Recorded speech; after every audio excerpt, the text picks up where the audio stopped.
বাংলাদেশটা কি তোর বাপদাদার সম্পত্তি? বাংলাদেশের ভিতরে রাজনীতিবিদ আর এই সুশীল সমাজ কুত্তার বাচ্চারা এই বাংলাদেশটা কি তোদের দাদার সম্পদ? এটা বাংলাদেশের ভিতরে 1971 সালে কি যুদ্ধ খালি তোর বাপ দাদারাই করছে? কই, বাংলাদেশও তো আরো হাজার হাজার লক্ষ লক্ষ মুক্তিযোদ্ধারা যুদ্ধ করছে। তারা তো মুক্তিযোদ্ধার বাতা কাটটা পর্যন্ত নেয় নাই। এই শুয়ারের বাচ্চা, তুই কে দেশপ্রেমিক? তুই যদি প্রকৃত তো দেশপ্রেমিক হইতি, তোরা যদি মুক্তিযোদ্ধা হইতি, তাহলে তো তারা মুক্তিযোদ্ধার বাতা নিতি না।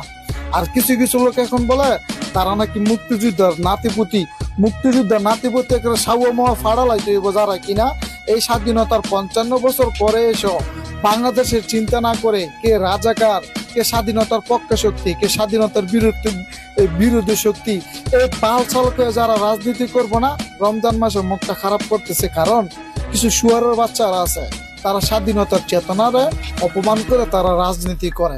স্বাধীনতার চেতনা ব্যবসা বাংলাদেশে চলবো না। বাংলাদেশে যারা ভালোবাসে, আমরা প্রবাসীরা বাংলাদেশের ভালোবাসি, আমরা মাথার গাম পাতা ফেলে বাংলাদেশের রেমিটেন্স পাঠাই।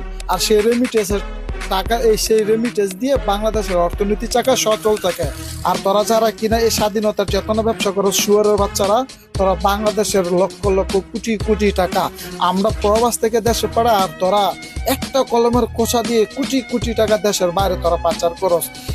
এখন থেকে এই যে জিএনজি জেনারেশন তোদেরকে জুতা পিটাইয়া তোদের মনে করে স্বাধীনতার চেতনা ব্যবসা একবার বন্ধ করে দিব। কোনো কথা নাই। যারা কিনা বাংলাদেশের কথা বলবে শুধু, তারাই হচ্ছে দেশপ্রেমী। কে পাকিস্তানি, কে ভারতের, কে স্বাধীনতার পক্ষ শক্তি, কে স্বাধীনতার বিরুদ্ধে শক্তি।